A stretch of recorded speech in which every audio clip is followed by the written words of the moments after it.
మహిళలు జర భద్రం, ఆడవాళ్ళు జర జాగ్రత్త, జర భద్రం అని చెప్తా ఉన్నారు. దేశంలో నానాటికి పెరుగుతున్న సర్వైకల్ క్యాన్సర్ ముప్పు. భారత్లో ఏటా 80,000 కేసులు, 35,000 మరణాలట. ఒక్కసారి ఇమాజిన్, 80,000 కేసులు ప్రతి సంవత్సరం వస్తున్నాయట సర్వైకల్ క్యాన్సర్, గర్భాశయ క్యాన్సర్కి సంబంధించి. ఆమె హీరోయిన్ 32 సంవత్సరాల పూనం పాండే ఇదే సర్వైకల్ క్యాన్సర్తో చనిపోయింది. చూడండి, దీనికి వ్యాక్సిన్స్ వచ్చినాయి. కొన్ని సంవత్సరాలుగా దీని మీద ప్రైవేట్ హాస్పిటల్లో డబ్బులున్న వాళ్ళు వీళ్ళు కొంత అవగాహన ఉన్న వాళ్ళు వాళ్ళ పిల్లలకి 10 సంవత్సరాల పైన ఉన్న వాళ్ళకి ఆ వ్యాక్సినేషన్స్ ఇప్పిస్తూనే ఉన్నారు. మరి దీని మీద ప్రభుత్వాలు ఒక యుద్ధ ప్రాతిపదికన ఈ క్యాన్సర్ని నిర్మూలించాలంటే వ్యాక్సినేషన్ ప్రక్రియని ఇంకా వేగవంతం చేయాలి. చేస్తారా? ఆ ప్రయత్నం ఏమైనా జరుగుతున్నదా? కనీసం గవర్నమెంట్ ఫ్రీగా వదిలేయండి. ప్రజలకు ఎంతమందికి అవగాహన ఉంది సర్వైకల్ క్యాన్సర్ అనేది ఒకటి ఉన్నది, ఈ సర్వైకల్ క్యాన్సర్కి వ్యాక్సినేషన్ ఉన్నది, మన అమ్మాయిలకి 10 సంవత్సరాలు పైబడ్డ అమ్మాయిలకి ఆ వ్యాక్సినేషన్ ఇప్పించాలన్న అవగాహన ఎంతమందికి ఉన్నది? ప్రభుత్వాలు ఏం అవగాహన కల్పించినాయి?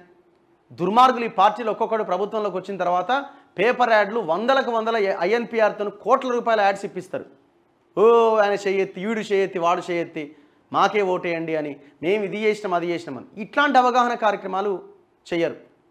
ఫర్ ఎగ్జాంపుల్ ఒకసారి వినండి, మన దగ్గర సాంస్కృతిక సారథి అని తెలంగాణ కవులు కళాకారుల చేత ఒక గవర్నమెంట్లోకి చాలామంది కళాకారులను తీసుకున్నారు.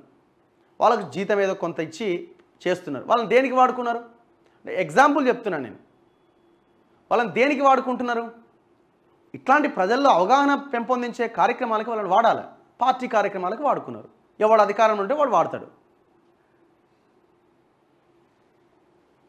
దాదాపు ఇండియాలో ప్రతి సంవత్సరం 80,000 కేసులు వస్తున్నాయట, 35,000 మంది చచ్చిపోతున్నారట. పర్సంటేజ్ చూడండి, అంటే ఆల్మోస్ట్ 50% చనిపోతున్నారు.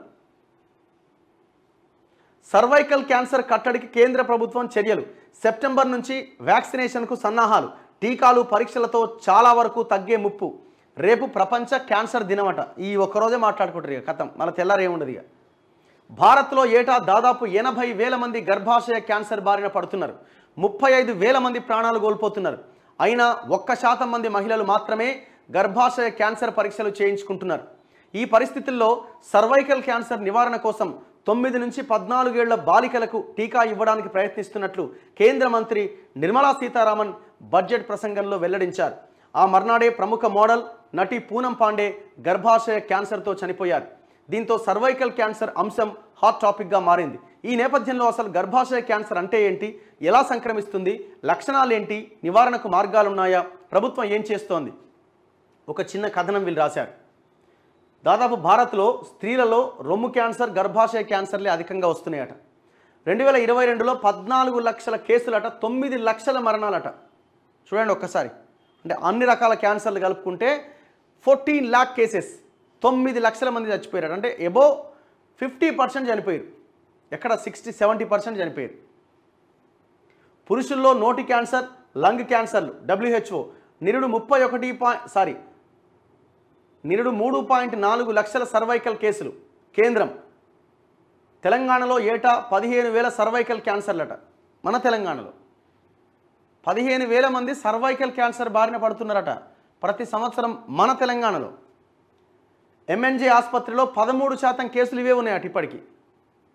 అంటే ఎంత భయంకరంగా వ్యాపిస్తున్నది చూడండి. MNJ అంటే గిన్నె లకడి కప్పుల దగ్గర ఉన్న నీలోఫర్ పక్కనున్న క్యాన్సర్ ఆసుపత్రిలో ఉన్న మొత్తం క్యాన్సర్ కేసుల్లో 13% కేసులు సర్వైకల్ క్యాన్సర్ కేసులట. పూనం పాండే మృతి 32 ఏళ్లకే బలి తీసుకున్న గర్భాశయ క్యాన్సర్.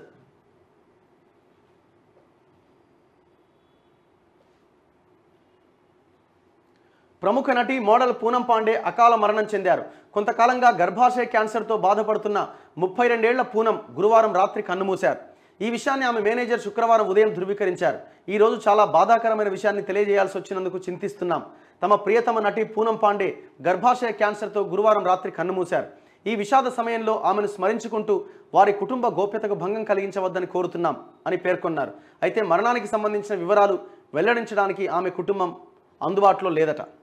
ఎంత 32 ఇయర్స్లో చనిపోయింది ఆమె. తెలంగాణలో 15,000 సర్వైకల్ క్యాన్సర్లట ప్రతి సంవత్సరం. తెలంగాణలో ఏటా కొత్తగా 15,000 గర్భాశయ ముఖద్వార క్యాన్సర్ కేసులు నమోదవుతున్నట్టు ఎంఎన్జే క్యాన్సర్ ఆసుపత్రి వర్గాలు వెల్లడించాయి. ఏటా నమోదవుతున్న కొత్త కేసుల్లో 13% సర్వైకల్ క్యాన్సర్వే ఉంటున్నట్టు వైద్య ఆరోగ్య శాఖ వర్గాలు తెలిపాయి.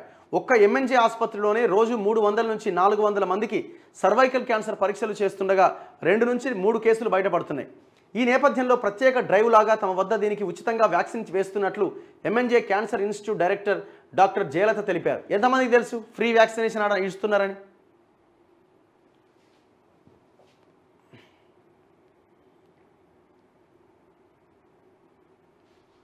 లక్షణాలు ఎట్లుంటాయి? గర్భాశయ క్యాన్సర్ వచ్చిన వారికి నెలసరి సమయంలో అధిక రక్తస్రావం అవుతుందట. పొత్తి కడుపులో నొప్పి, తరచుగా కడుపు ఉబ్బరం, పదే పదే మూత్ర విసర్జనకు వెళ్తారు. ఆ సమయంలో మంట, నొప్పిగా అనిపిస్తుంది. శృంగారంలో పాల్గొన్నప్పుడు ఆ తర్వాత యోని దగ్గర నొప్పి, మంటగా ఉంటుంది. మోనోపాజ్ తర్వాత శృంగారంలో పాల్గొన్నప్పుడు సంభోగం తర్వాత రక్తస్రావం అవుతుంది. దుర్వాసనతో కూడిన వైట్ డిశ్చార్జ్ అవుతుంది. అలసట, నీరసం, బరువు తగ్గడం, రక్తహీనత వంటి లక్షణాలు కనిపిస్తాయి. ఇది పాప్ స్మియర్ అనే ఒక టెస్ట్తో గుర్తించవచ్చట. గర్భాశయ క్యాన్సర్ గుర్తించడానికి వైద్యులు పాప్ స్మియర్ టెస్ట్ నిర్వహిస్తారు. పెల్విక్ ఎగ్జామినేషన్, బయాప్సీ విధానాల ద్వారా కూడా దీన్ని గుర్తించవచ్చు. మహిళలు గర్భాశయ క్యాన్సర్ బారిన పడకుండా ముందస్తు వ్యాక్సిన్లు తీసుకోవాలని సూచిస్తున్నారు. 9 నుంచి 26 ఏళ్ల మధ్య వయసున్న అమ్మాయిలకు ఈ వైరస్ సోకకుండా వ్యాక్సిన్ వేస్తారు. అలాగే పాప్ స్మియర్ పరీక్ష ద్వారా ముందుగానే దీన్ని గుర్తించి ప్రీ క్యాన్సర్ దశలోనే చిన్నపాటి చికిత్సతో నిర్మూలించవచ్చని వైద్యులు చెబుతున్నారు. 29 నుంచి 45 ఏళ్ల మధ్య వయసున్న మహిళలు ప్రతి 2-3 ఏళ్లకు ఒకసారి, 50 నుంచి 60 ఏళ్ల వయసు వారు 5 ఏళ్లకు ఒకసారి స్క్రీనింగ్ చేయించుకుంటూ ఉండాలి. అలాగే అసురక్షిత లైంగిక చర్యల్లో పాల్గొనకూడదని, తరచుగా గర్భనిరోధక మాత్రలు మింగొద్దని సూచిస్తున్నారు. గర్భాశయ క్యాన్సర్ నివారణకు సీరం ఇన్స్టిట్యూట్ స్వదేశీయంగా సర్వావ్యాక్స్ అనే ఒక వ్యాక్సిన్ను డోసు 2,000కు అందుబాటులోకి తెచ్చింది. ఇతర కంపెనీలవి కూడా ఉన్నాయి. వ్యాక్సిన్ ధరల తగ్గింపుపైన కేంద్రం ఫార్మా కంపెనీలతో చర్చలు జరుపుతోంది. ఇప్పుడు ఆ వ్యాక్సిన్ వేసుకోవాలంటే 2,000 ఖర్చు పెట్టాలి. పేద ప్రజలు, పేద మహిళలు భవిష్యత్తులో వచ్చే అవకాశం ఉంది, ప్రమాదం ఉంది అని ఆలోచించి ఆ 2,000 ఖర్చు పెట్టడానికి ముందుకు వస్తారా? రారు. ఎందుకంటే వాళ్ళ రోజు గడవడమే చాలా ఇబ్బందిగా ఉంటుంది. సో అందుకే ఇవి ప్రభుత్వాలు ఇనిషియేట్ తీసుకోవాలి. మీరు రేటు తగ్గించి ఇది కాదు, ఒక యుద్ధ ప్రాతిపదికన, అరే మీరు వేరే వాటికి ఎన్నో ఖర్చు పెడతారు కదా, యుద్ధ ప్రాతిపదికన ఉన్న అందరికీ ఫ్రీ వ్యాక్సినేషన్ అని పెట్టండి. కరోనా వ్యాక్సినేషన్ ఫ్రీ అన్నారు, గుండెపోట్లు వచ్చి పటా ఎగిరిపోతున్నారు. ఇది చేయొచ్చు కదా, ఇట్లాంటి పనులు చేయొచ్చు కదా. కానీ ఇప్పుడు సెప్టెంబర్లో వ్యాక్సినేషన్ పెడతారట. గర్భాశయ క్యాన్సర్ ప్రమాదాన్ని గుర్తించిన కేంద్ర ప్రభుత్వం దీనిపైన ప్రత్యేక దృష్టి పెట్టింది.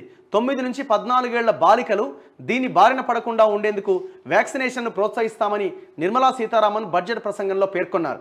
దీనికోసం సీరం సంస్థ 6 కోట్ల డోసులు కేంద్రానికి అందించనుందని ఉన్నతాధికారి ఒకరు తెలిపారు. అవి అందగానే సెప్టెంబర్లో వ్యాక్సినేషన్ ప్రక్రియ ప్రారంభిస్తామన్నారు.